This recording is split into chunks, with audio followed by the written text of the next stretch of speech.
Hey everyone, it's Michelle, And Brandy. and this is Spooky Shit.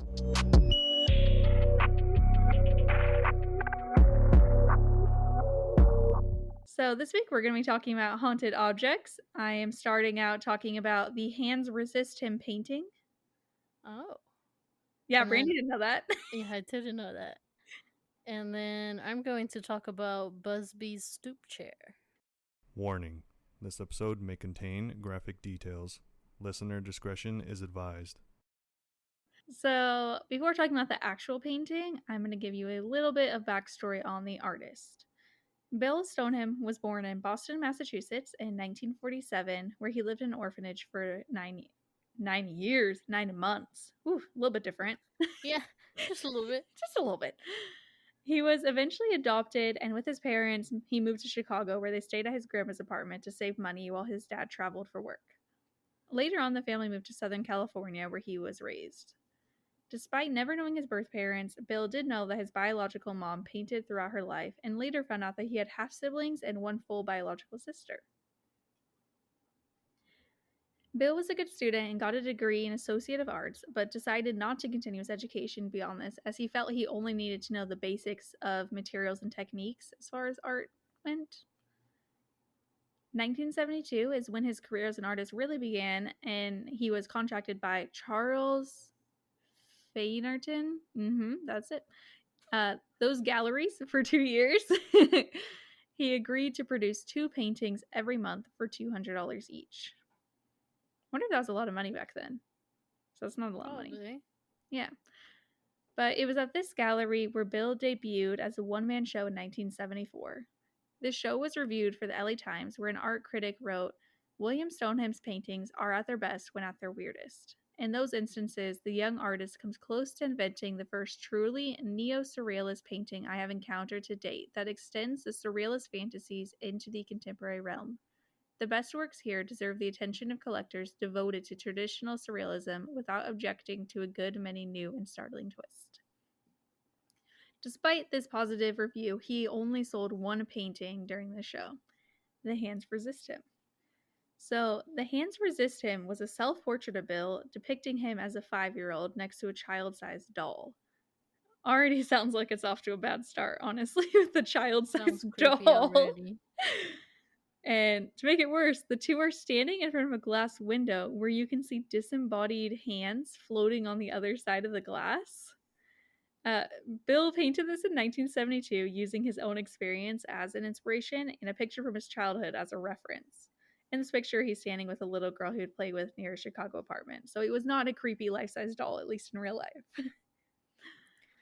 And yeah, definitely still creepy, but I actually sent you a picture of it, Brandy. It is the first of the million pictures I sent you. I didn't even notice the hands at first. Ooh. That is creepy. Just random hands. And I don't know what the little girl's holding either. It looks like a can with like wires sticking out. And Yeah, she's like frowning. It's pretty weird. And then he looks so serious too. I know, right? And whenever I see this from far away, I keep thinking that's a real little boy. Yeah, Not like a creepy way, it's just well done. But the name Hands Resist Him was actually first the name of a poem that Bill's wife had written about his experience being adopted and never knowing his biological family. It wasn't until a couple years later that he used this and the childhood photo as inspiration for the infamous painting. Regarding the actual painting, Bill says on his own website, "The hands are the other lives, the glass door, that thin veil between waking and dreaming. The girl/doll is the imagined companion or guide through this realm." So he was kind of inspired by like his subconscious and his memories and his dreams and stuff. You know, deep stuff that I have a hard time understanding. Yeah.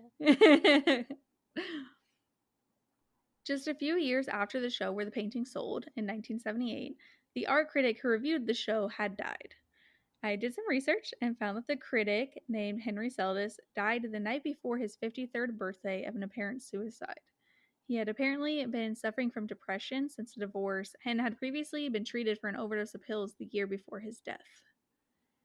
The owner of the gallery where it sold, Charles Fainerton, probably, died himself in 1981 at the age of 60, but unfortunately I was not able to find any details about how exactly he passed away. And then the person who had purchased the painting during the show in the 70s was, well, he was actually an actor by the name of John Marley, and he's most well known for his role in the movie The Godfather. He plays a character who wakes up to find his horse's severed head in his bed. And I haven't seen The Godfather because I'm not into mob movies, honestly, but even I've heard of that part of the movie and been like, oh, gross. So, yeah, it was this guy. But yeah, 10 years after purchasing the painting, John died at the age of 76 following an open heart surgery. So none of them are like crazy, random, freak accident deaths, but it is weird that like 3 people who kind of had to do with the painting died within 10 years. Yeah, that's yeah. At the time of John's death, he had already sold the painting, but its location was unknown. It resurfaced again in 2000 in an eBay listing posted by an anonymous seller. And I was struggling to find the original listing, like pictures of it, so I just mostly saw like quotes of what it said, but this is what I could find, and just a heads up, this is longer. When we received this painting, we thought it was really good art. A picker had found it abandoned behind an old brewery. At the time, we wondered a little why a seemingly perfectly fine painting would be discarded like that. Today, we don't. One morning, our 4.5-year-old daughter claimed that the children in the picture were fighting and coming into the room during the night. Brandy, your face. What the what? Like, I don't know. That's just the creepiest thing I've ever read in my life. Yeah. And then they wrote, now, I don't believe in UFOs or Elvis being alive, but my husband was alarmed. To my amusement, he set up a motion-triggered camera for the nights. After 3 nights, there were pictures. The last 2 shown are from that stakeout. After seeing the boy seemingly exiting the picture under threat, we decided the painting has to go. Please judge for yourself, but before you do, please read the following warning and disclaimer. Warning, do not bid on this painting if you are susceptible to stress-related disease, faint of heart, or are unfamiliar with supernatural events. By bidding on this painting, you agree to release the owners of all liability in relation to the sale or any events happening after the sale that might be contributed to this painting. This painting may or may not possess supernatural powers that could impact or change your life. However, by bidding, you agree to exclusively bid on the value of the artwork with disregard to the last 2 photos featured in this auction and hold the owners harmless in regard to them and their impact, expressed or implied. So, Brandy, this is another one of the pictures I sent to you. It's going to be the last of the images, and it's the pictures from nighttime. Basically, it's just the doll with like really weird, creepy shadows cast across her face, and the strange item she had previously been holding, some people think looks like a gun that she's pointing at the little boy's back. It does. It does look like a gun. I don't understand what they meant by it looked like the little boy was exiting the picture, though. Maybe that was some pictures that they did not put on the eBay page. And I was like, this could definitely just be lighting, but I thought it was still looked creepy. Maybe meaning like he was literally coming out of the picture. Ew, don't say that. Oh my god. So, side note, there's this movie called The Boy. Have you I've seen that movie. Oh my god, I'm thinking of that movie. I forgot all about it. Sheesh. Have you seen the second one? No, I didn't know there's a second one till today. I looked it up. Katie Holmes is in it? Yeah, she's the mom. That's so weird. Okay, I'm gonna definitely watch the second one if it's on Netflix. But if any of you haven't seen that movie, you should check it out. It's not exactly the same. It's basically this woman gets hired to go and be a nanny for a doll, and weird things start happening. Oh yeah, she didn't know it was a doll at first. I should say that. She wasn't like some weirdo who's like, sure, whatever. She thought it was a little boy, and she got there, and she's like, what the fuck? Because the parents had like this whole ass like list of shit of how they wanted her to take care of him. They're like, he likes you to play music loud. He likes you to like leave his food in the room alone and all this stuff. And it's just, it was a twist that I did not see coming in the end, I must say. Yeah, me either. I was like, the fuck? Oh my god, it's weird. You should all watch it. But yeah, it reminds me of this a little bit. Like coming out of the portrait part. which isn't even a spoiler. Trust me, it's fine. But anyway, under the disclaimer, the poster also wrote, now that we got this out of the way, one question to you e-buyers. We want our house to be blessed after this painting is gone. Does anyone know who's qualified to do this? Also, what a question to ask the eBay buyers. Yeah, that's funny. The size of the painting is 24 by 36 inches, so it is rather large. As I have had several questions, here are the following answers. There was no odor left behind in the room.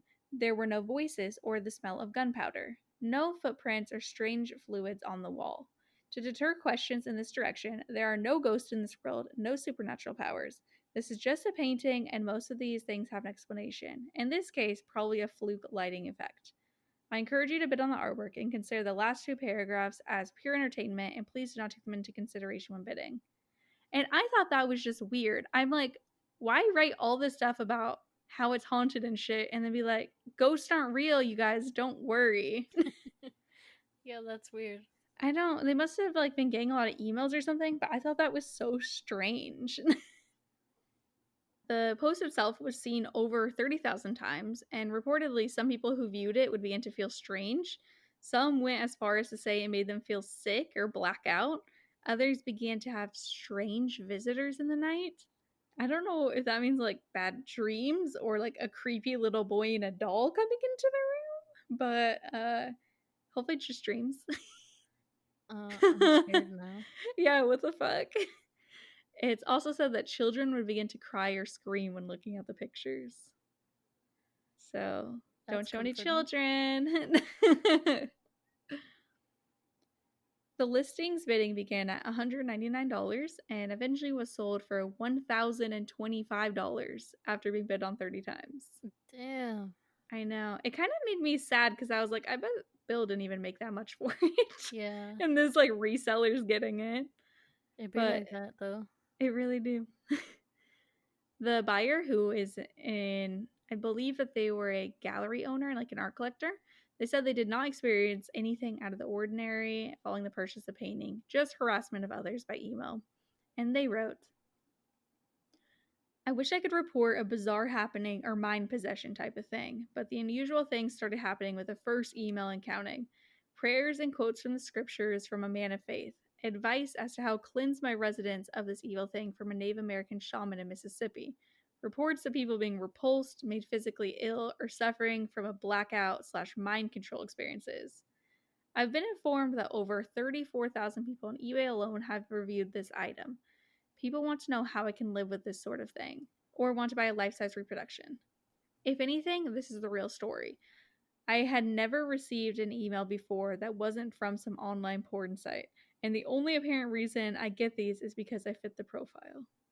So, I had some trouble understanding this at first. I think it's because it's the early 2000s, no one got emails from anything, and he meant like he got targeted emails.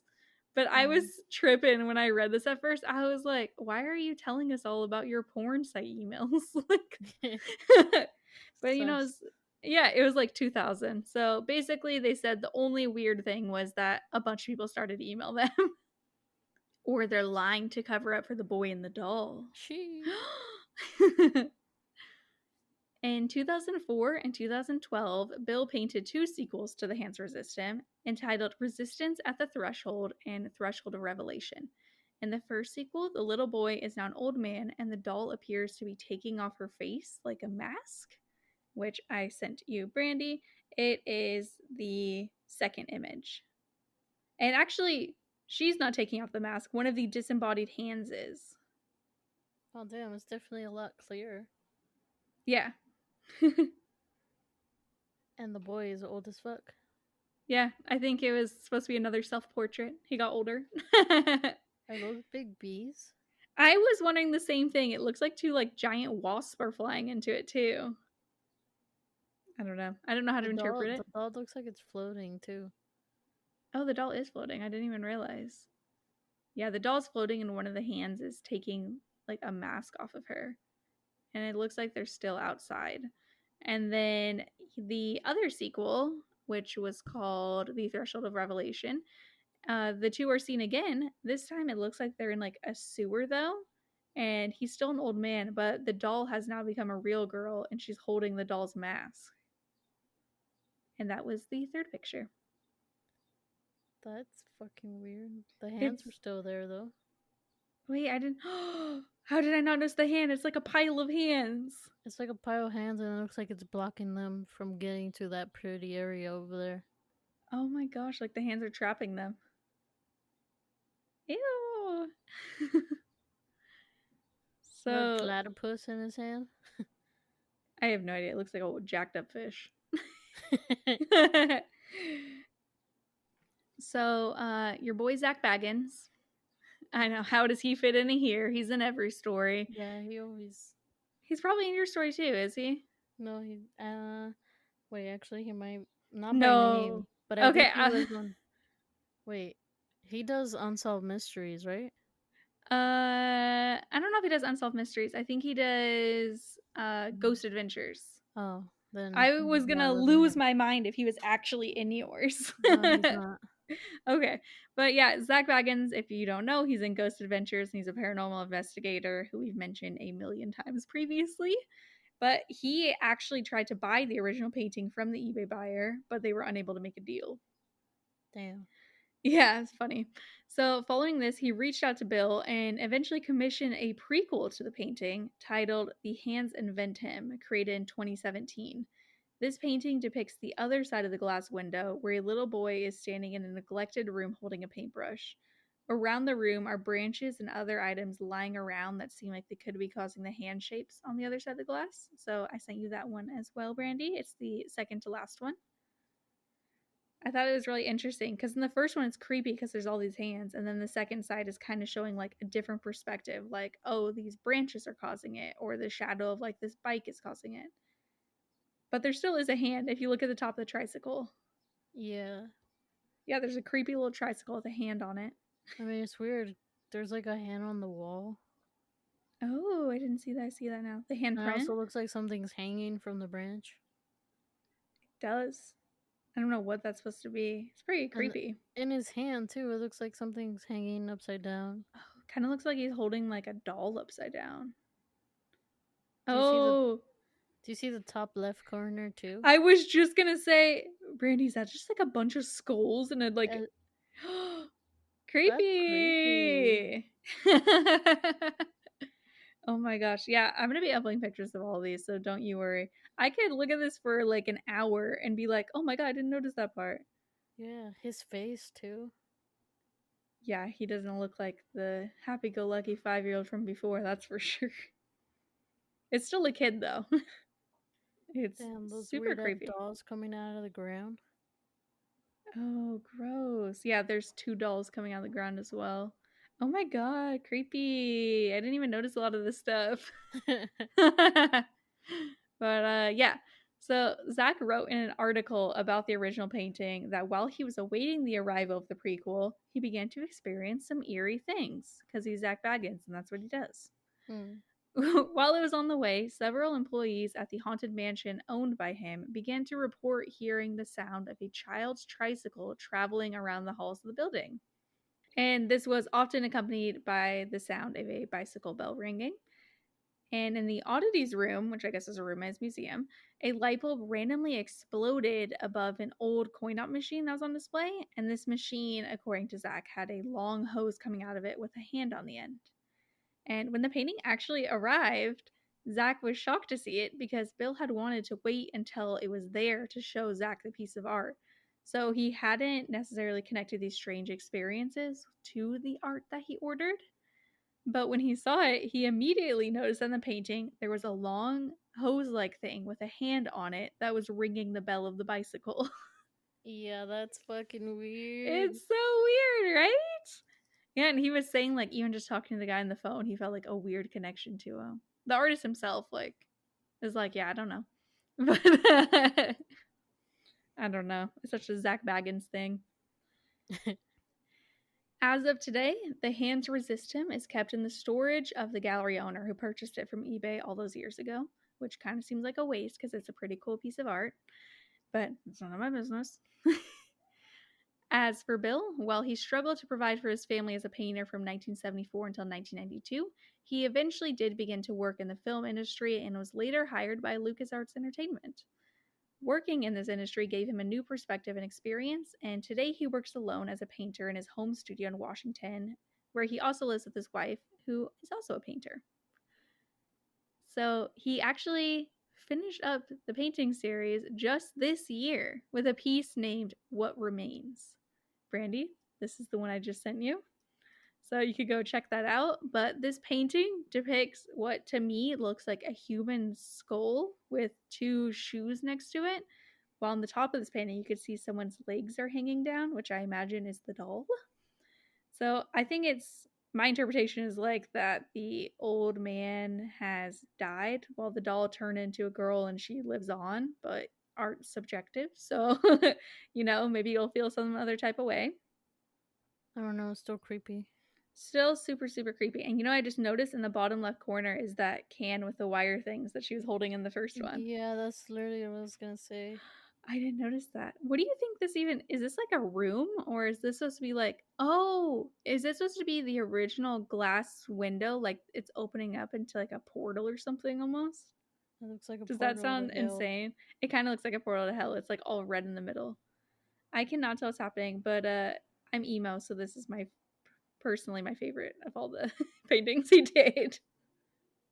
Put a skull in it, and I'm like, oh my god, it's my favorite. I don't know. That skull looks like very tiny to be like a adult though. You think it was the little boy then? Or it could be the girl. I don't know. It's creepy. And there's like the shoes right there too. It does look like a very small skull, actually.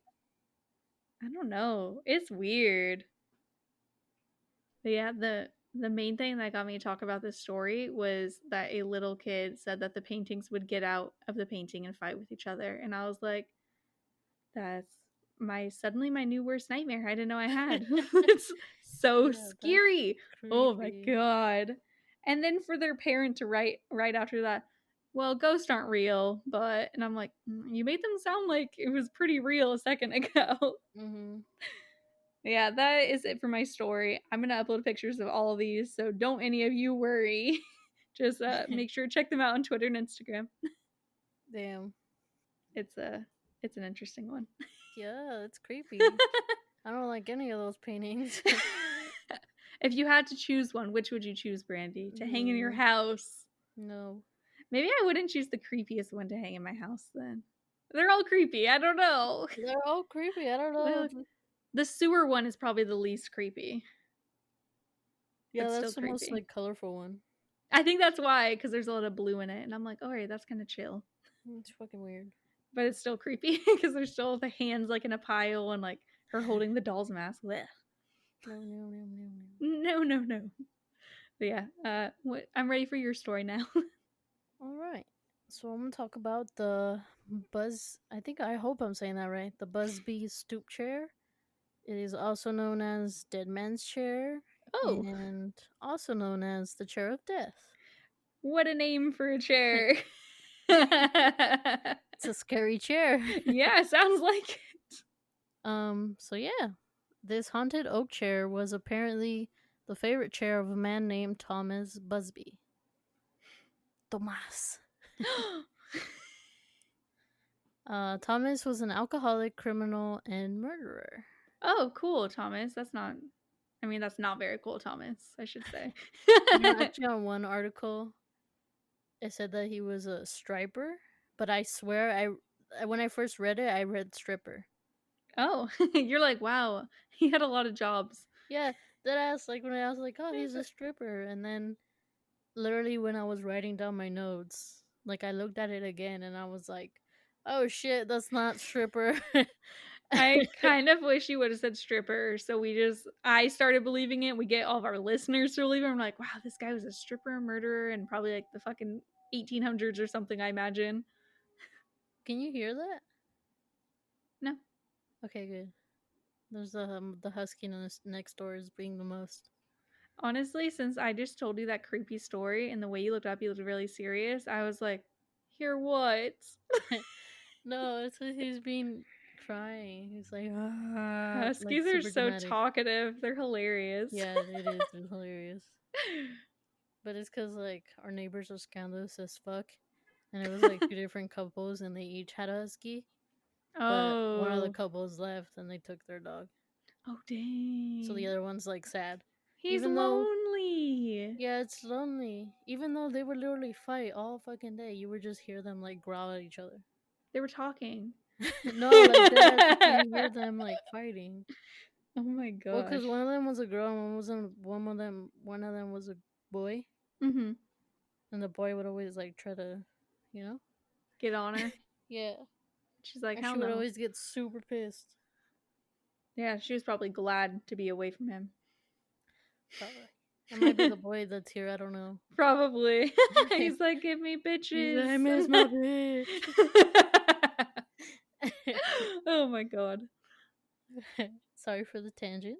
No, I think that was the best tangent we've had this episode. So I miss my bitch. I miss my bitch. Where was I? Oh, okay. So apparently Thomas Busby was on his way to be executed. Oh, what a jump. Well, it's just a little hint to later on. Okay. But basically, well, there's like a few different variations of it. Some articles say that he was on his way to get executed, and his last wish was to stop at his favorite pub to have a drink. Oh my god. But another like variation is either that he was actually there like when he got arrested. Oh, okay. But At his somehow favorite- a pub is involved. Yes, a pub and a chair. Did he have a favorite chair at the pub? Yes, he does. It was No, really? Yes, it was his favorite chair. Like it was his chair. Oh my god. What a guy. Who's like, this is my favorite pub and my favorite pub chair. Yes, Wait, it was his chair. for another tangent, sorry. Leah, our old co-host, my sister, if you're new, she used to work at Applebee's, and there was this person who went there so often and sat at the same spot in the bar that they put a little plaque with his name on like the table where it is. No way. It was so weird. That's kind of cool though. I like sat next to it and I was like, what is this? He's not dead or anything. He still goes there. But he just goes there so much that Yeah. I know him. Yeah, what a god, honestly. That's kind of cool. I know, right? I mean, maybe not Applebee's, like maybe somewhere better, but Yeah. that's I mean, the it's kind cool, of. like when they recognize you places at I places. know. I always, Like- anytime that anyone recognizes me, I'm like, oh my god, I made an impression. Yeah. No, like me and Laris, when we used to go early on in our relationship, we went to go eat sushi a lot.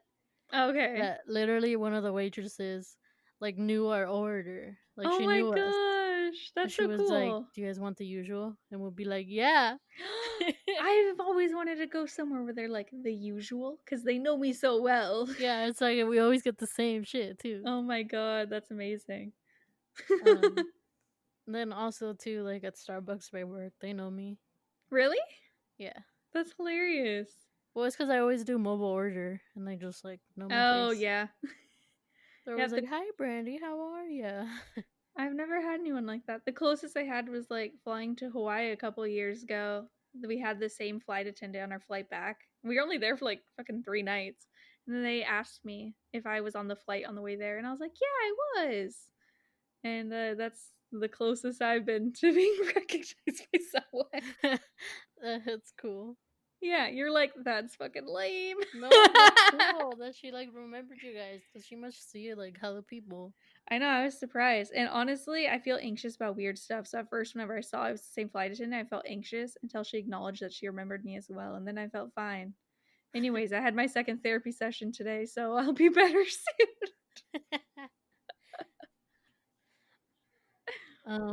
But anyways, yeah, there was those two ways that varies. Okay. His favorite chair and his favorite bar for anyone who forgot. Yeah. But apparently while like they were taking him away, he stated, "May sudden death come to anyone who dare sit in my chair." First of all, it's not your chair. You don't own it. It's at a public bar. Yeah. But whatever, Bubsy. I mean, Busby. there wasn't a ton of information, but I did read on one source that says he did own, it was either a farm, an inn, or the pub. It wasn't very clear. Oh, so it potentially was actually Yeah, his it chair. potentially was his, but I don't know. How you gonna love a chair so much that you're like, I hope whoever sits here dies? I don't know. Dramatic ass. Did you say what year this was? Not Around yet. what time? Okay, cool. I have not, but it was 1702. Holy shit, this was the long Yeah. That's why it was not very clear, like, what he owned. Oh, because it was like 300 years ago. Yeah, dead ass. But yeah, it remained in the pub for centuries, and people were dared to sit in it because basically everyone knew the story. Dang, you're just daring someone to die. Mm-hmm. And there were many deaths. No. During World War II, airmen from a nearby base made the pub a hot spot and the chair a hot seat. And people soon noticed that the ones who sat in it would never come back from the war. Oh my god. That's brutal. It's literally just stories and stories. Jeez. In 1967, 2 Royal Air Force pilots sat in it, and while driving back to base, they crashed into a tree and died. Oh my god. Mm-hmm. A few years later, 2 bricklayers, I'm guessing like construction workers. I was like, they like pile they're bricks. literally like lay bricks. Yeah, you should see me and Brandy's hand movements. The bricks. Laying bricks We're with like, our hands. They decided to try it, and that afternoon, the bricklayer that sat in it fell to his death. why is everyone sitting in this death chair when there's like known people who have died from sitting in the death I chair? guess it's just kind of like curiosity, like if it's actually gonna happen. I know, if I was there, I'd be like, yo, Be do like, it. nah, you lying. Let me sit in it. You lying, let me do it. I'm like, but. The cursed chair has apparently killed every person who sat in it, no matter what. Some other instances include a roofer who sat in it died after the roof he was working on collapsed. And a cleaning lady stumbled into it while she was mopping, was later killed by a brain tumor. Wait, she didn't even sit on it on purpose. I know. She tripped and fell into it, and she died for that. Well, I read on one source that she died from a brain tumor, but then on another source that she died from an aneurysm. Oh my god! Which I'm like, both are scary. Yeah, both are scary, and both are kind of different. They are. One is much quicker. It could have been the aneurysm because that would be like immediate. Yeah. From the very limited things I know about brain aneurysms, aka an episode of Buffy the Vampire Slayer that they talk about it. But yeah, eventually the pub owner moved it into the basement, hoping that nobody would sit in it. Yeah, finally. Why didn't you do that years ago? Right? However, no, come on. One day, a delivery man was in the basement and sat in it. An hour later, he crashed in his truck and died.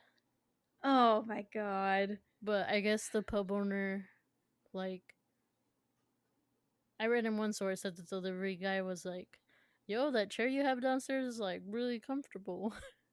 No! Yeah, I was like, dude, I hope that did not actually happen. And then he died an hour later. The pub owner was like, yeah, you should go. He was probably low-key like, shit. Sorry, friend. But yeah, it was after that death that he was basically like, I gotta get this chair out of here. Yeah, preferably. And so the local museum decided to take it, and to make sure nobody sat in it, they hung it 5 feet off from the ground. Oh my god, really? Yes, it was either A hanging chair? 5 to 6 feet off the ground. Oh my god. They really don't want nobody sitting in it. I'm like, are you gonna tell me someone used a ladder to climb up and sit in it? No, but oh no, but what? I'll get there. Okay. After the chair was taken, the pub owner still heard stories of those poor unfortunate souls that sat in the chair. I was thinking of Ariel. Yeah. They're like so sad. That's- So what the fuck is she even saying there? I love that song though. Poor fortunate souls in Is pain Ursula in the podcast right now? and Oh, in this pain one and I need. to be thinner. This one wants to get the girl, and do I help them? Oh yes, indeed. Poor We're gonna get sued by Disney for this. souls. I love that. We're gonna get Anyways, hit with a cease and desist. I know. Sorry, Disney. Your singing was spot on though. Thank Good you. job. I love that. And I told you one of my favorite rides is the Little Mermaid ride. Oh yeah, you said it's like your chill Yeah. ride. It's And the snack whenever ride. snack ride. Whenever we got to that ride, I was singing along to that song Yeah. too. I always sing to that one and Part of Your World. I don't really like singing to Kiss the Girl or Under the Sea. Yeah, those ones are just okay. Wait, can I tell you an embarrassing story? Okay. When I was in the 5th grade, I had a crush on my fellow 5th grader's older brother who was in 8th grade. He was kind of weird. That's another story about how he was just fucking weird. But to hint that I had a crush on him, I don't know. We used to listen to Radio Disney a lot on her TV whenever we were over there. And me and Leah would call and request songs, and I would call and request that song and be like, oh my god, what if he heard it? That'd be like so crazy if he like knew I requested it. And yeah, it's weird now because I was like 10 or something and he was like 13, so I was like, that would have been odd. But yeah, that was the thing I did, calling, requesting them to play Kiss the Girl with evil intentions. Actually, for Pride, Disney Plus they had Hayley Kiyoko sing Kiss the Girl. So now it has like I a love new Hayley meaning. Kiyoko. Yeah. Yes. Hell yes. Oh my god, I love her. I'm gonna look that up. Yeah. I was like, whoa, that's cool. Okay. With the live action Little Mermaid, they need to make her gay. At least bi. Come on, guys. And I think, isn't it Halle Bailey that's gonna play her too? Chloe and Halle, do you know who they are? I think, yeah, the twins. Yeah, or not. They're actually not twins. they're They're not? just sisters. Well, Everyone thinks that they're twins. I thought yeah, so too. they look hella alike. They do. They're only like a year or two apart. I got really into them during quarantine, but now I need her to be bi in the movie. I know. When's Please that and thank you, movie coming Disney. out? It was like announced a long ass time ago. They announced that in like 2014. I feel like it's But never that's coming. a bit of an exaggeration. But yes. No exaggeration. Literally. Well, I mean, then again, they're probably trying to make it look under the water, so I can see how that's. It's gonna be more like expensive and take longer. And there was the whole pandemic thing. True. Put a wrench in the plans, I'm sure. But yeah, sorry for that whole Disney tangent. No. I like You know, you contributed. I did. It was my fault. I chose those words. You did. Oh yeah, but afterwards, like even after the chair was gone, he just kept hearing more stories of people that like supposedly sat in it and died.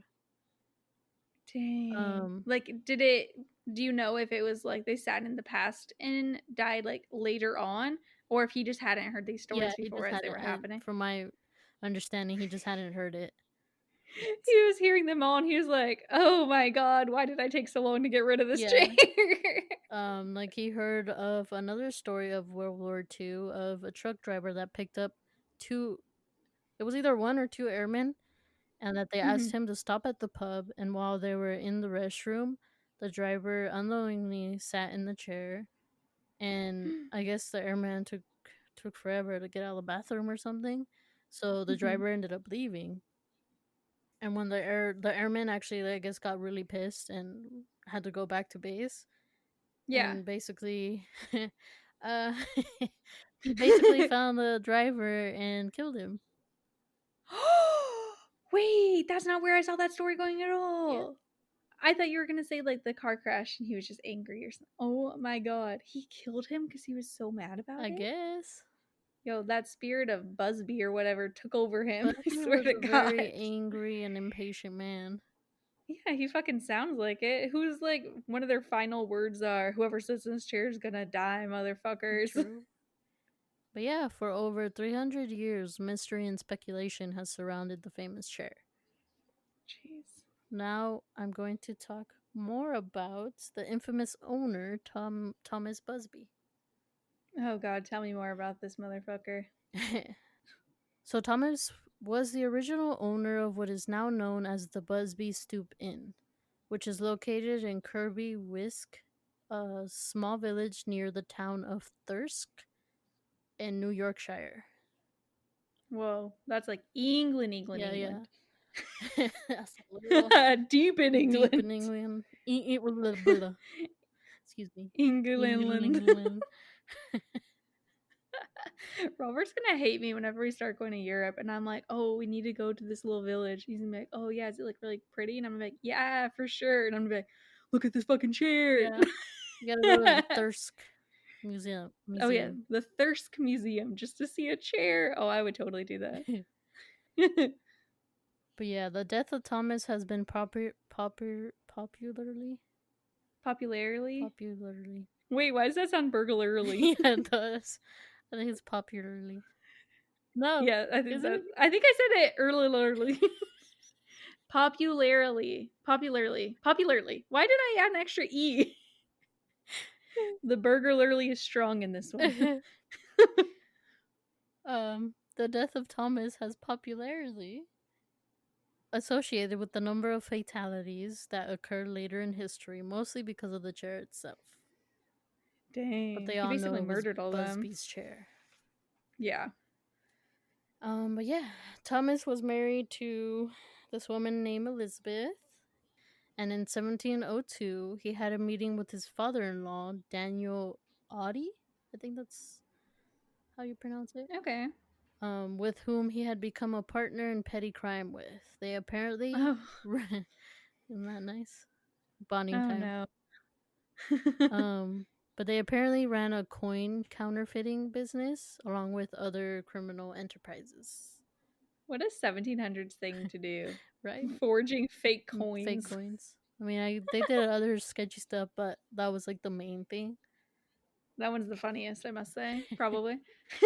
But yeah, after a heated argument, Thomas left the pub. I guess they were at the pub. Mm-hmm. Only to return later to find Daniel sitting in his favorite chair. Oh, Daniel. According to the story, Thomas ordered Daniel to get up and leave, which he did. But after a while, Thomas was pretty angry still and went and found Daniel at what was then called Dano T Hall. Okay. Dano T Hall, which was basically like Daniel's like property. I think it was a farm or something. Oh, wow, it was his hall. Yeah, it was. It is here police say Thomas murdered Daniel with a hammer and hid the body in the woods. Oh my god, with a hammer? Ew, gross. Brutal. That's your father-in-law. How you gonna tell your wife? Right? Be like, but babe, he sat in my chair. Oh my How god. dare he. How dare he, Daniel? But yeah, the authorities soon located Daniel's remains and arrested Thomas at the pub. I mean, they just jumped to him real quick because I think he was a criminal. He's been in trouble before, and it was such a Thomas thing. Typical Thomas, honestly. Like, it had to be Thomas. He has a short fuse. And people probably saw them arguing at the bar too. True. Also, I love that he was so well known that they're like they arrested him at the pub. No, yeah, where like, he I guess always he was is. a known like drunk there. Oh god. So the story goes that he was being led away to the gallows to be gibbeted, which is basically where they publicly execute you by hanging. Ew. But it's not one of those big ass ones, you know, like where the floor falls. Not. Oh, okay. Like, how was it? Do you want me to send you a picture? Sure. Because it's different. Okay. What's the normal one called? I'm trying to remember right now. Like gallows. Gallows? The gallows. Is that what they're called? Oh, well, I guess it was the gallows. Like, they hang him, but then they also, let me send you a picture. Mm-hmm. They basically put, like, his body up on display for a few days. just Oh like my him god, hanging. that's so gnarly. I'll send you a picture. Oh my god. Yeah. Brady, that is like worse than I could imagine. Yeah, they definitely like- just put you on display. You're like kind of in a little cage thing. Yeah. Oh, I bet it takes so much longer to die in that too, because at least the or like whenever it breaks through, you have a chance of breaking your neck. Well, I think This they is do put him just- in there first, like to kill Oh, him, okay. and Ew, and then they then hang him here separately? That's almost worse. well, I guess they They used to do it back in the day to like basically show other criminals, don't fucking Don't fuck with don't us. do But I'm crime or you're gonna end up like this guy. Okay, but how many people do you think were falsely executed back then? True. Oh my god. I don't know, man. Even today that happens. Ooh. I did not know that was a thing, and that's scary. Yeah. But yeah, it was then that he cursed the chair, like when they picked him up. What a guy. But because he was drunk at the time, it was very unlikely that Thomas drew much attention to his rantings. Although they were documented by several witnesses. Okay, so someone did actually see him say like "Cursed be thy chair." Yeah, some accounts reported that Thomas shouted out to onlookers that anyone who sat in his chair would die a horrible death, just that he was about to do. Jesus. What a like grumpy old man, bro. Well, I don't know if he Right? was old. I mean, I don't know when he was born. it's too far back to know that. But Old enough to murder. True. Since that time, many people have reported seeing the ghost of Thomas Busby at or near where he was like hanged. Whoa! I wasn't expecting a ghost in here too. A lot of people like report seeing Nice. him, and they know it's him because he has like a noose around his neck. Oh my god, gross! It would kind of remind me of Harry Potter, of like Sir Headless Nick. Oh, nearly headless. Oh, nearly headless. But how can you be nearly headless? Like this. That part always grossed me out. Ah! Oh, we should be actors. Have you ever thought about that? We should be in the remake of Harry Potter. We're just the little kids like, ah! That is gross. Is he like hanging in the ghost, or is he walking around? No, I think he's wearing a walking noose? around, but like with the noose. Ew, that is very nearly headless Nick of him.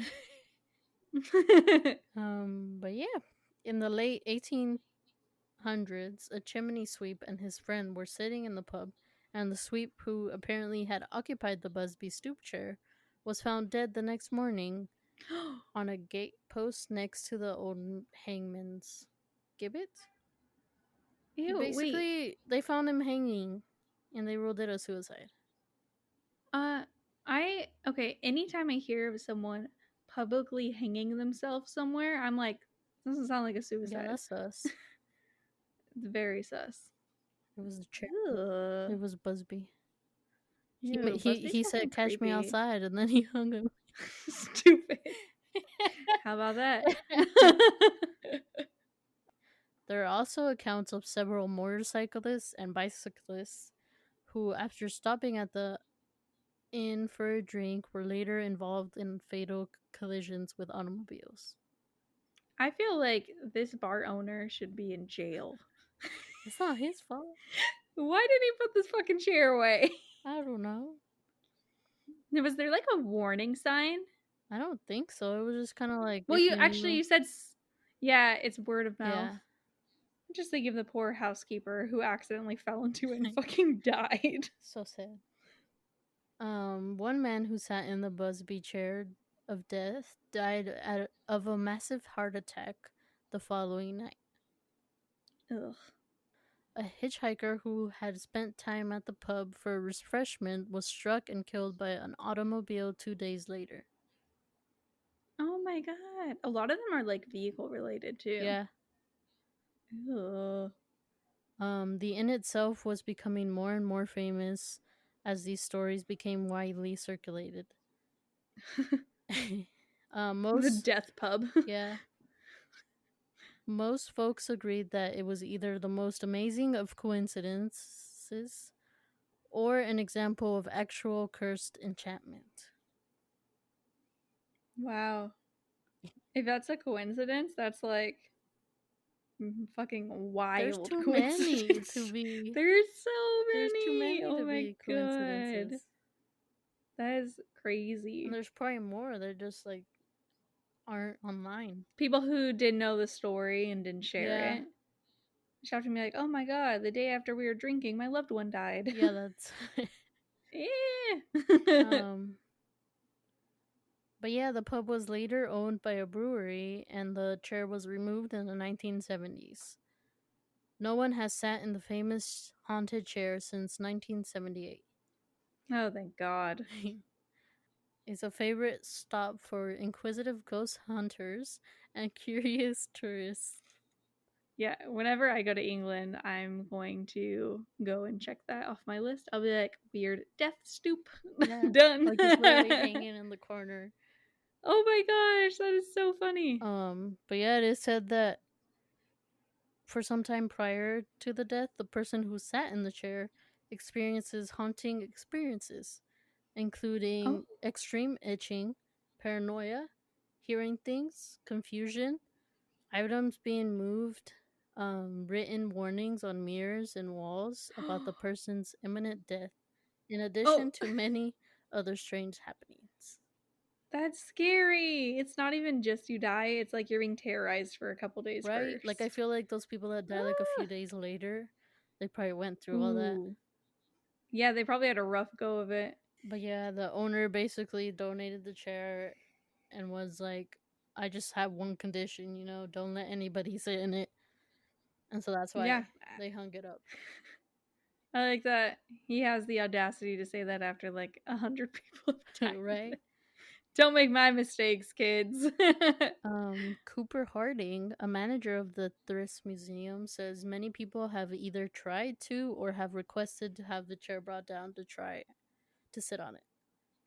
Okay, first of all, they're fools because it's literally a death chair. Second of all, who goes to a museum and they're like, can you just like take down this exhibit real quick? I just like want to try it out. Just go to like the Louvre and be like, can you like take down the Mona Lisa? I want to like touch it.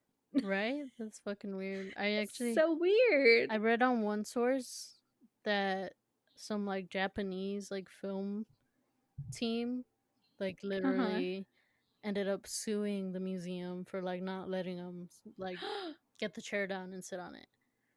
That's not how museums work. You can't just be like, take down that piece. Right? I want it. I was like, yo, that's crazy. But obviously the museum won because they were like, nah, bro, like, we don't want to be responsible for your death or some shit. Right. But yeah. A renowned and respected furniture historian with a research fellowship at the Victoria and Albert Museum. Sorry, so long. It's okay. Dr. Adam Bowett. I think that's how you say it. Yeah. Dr. Adam Bowett suggests that the chair was actually made 138 years after Thomas Busby's execution. Oh, okay. He says that the oak chair was manufactured between 1843 and 1881 and is known as a caster chair. I don't know what that means. Yeah, I don't know either. Oh, it's just a type of chair. Yeah, it's just a type of chair. But I don't know. I wonder. That's like so many coincidences. I mean, I could see that if it was maybe they got it wrong and it was like one of Busby's fucking descendants or something. Mm-hmm. Or like it wasn't even this guy, but someone else did it. But like so many people died in it, even if it wasn't Busby's story. There's some fucking story behind that chair. If not Busby's chair, it was someone else's, that's for sure. I was like, it's sketch, but I still believe it was haunted. Maybe not by him though, who knows? Yeah. Oh shit, that's crazy.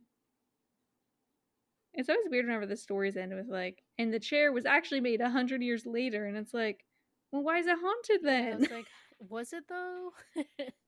I know. Are we sure? What's a furniture historian even? Yeah, I didn't even know that was a thing. No offense. I didn't. Whenever you said it, I was like, "Are you saying two different things, or is this like a title?" This is the whole last title for my man, Dr. Adam whole ass Bowett. title. Or Bowett. A furniture historian. All right. Well, someone cursed it, that's for sure. Maybe it wasn't Busby. Maybe it was Daniel. Maybe it was Busby's kids. I was going to say Busby Jr. But yeah, Yeah, that's that's the story. creepy. I definitely want to go there. I know, it'd be interesting to see the chair in person. Because it just looks like I an wanna old, do it. simple chair. And you're like, why is that on the wall? Oh, let me show you. I'll send you I was pictures. going to look it up right now. It's just Busby chair. Yeah, the Busby stoop chair. Oh my god, I see it. Ooh, that's actually really creepy to see a chair just hanging on the wall. I don't like that much. Oh my gosh. But it deadass just looks like an old, simple chair. It does. That is so weird. Oh, I totally want to see this. I'm getting creepy vibes just from seeing, like, the museum looks like it's creepy. I know. It's just literally hanging in the corner. I don't know why that makes me, like, uneasy. Maybe Robert probably won't go with me. I'll just go alone. Brandy, meet me in England. You're not down. Meet me in Thirsk. Alright, let's go. Let's go. So if you guys want to buy some of our merch to pay for this trip to Thirsk, please do so. But do you have anything else to add? No? I have some solid advice. If somebody says, if you sit in this chair, you're going to die, don't sit in the chair. Yeah, that's good advice. There we have it, folks. Life hack to end all life hacks. But if any of you would like to reach out to us, you can through email at thespookyshit.pod@gmail.com. Let us know if you have any creepy haunted stories that you know about or have personally happened to you. Thank you all for listening. This was a weird one. Both of these images actually really creep me out to look at. Your chair and my painting both make me feel uneasy. Right? I don't usually feel that way after, actually. Usually I'm, like, more entertained, but that picture of the chair creeped me out. It's funny because it just looks like a simple ass chair. It's just a chair, but just thinking about it makes the vibe feel weird. True. Yeah, thank you all for listening, and we'll catch you next week. Bye. Goodbye.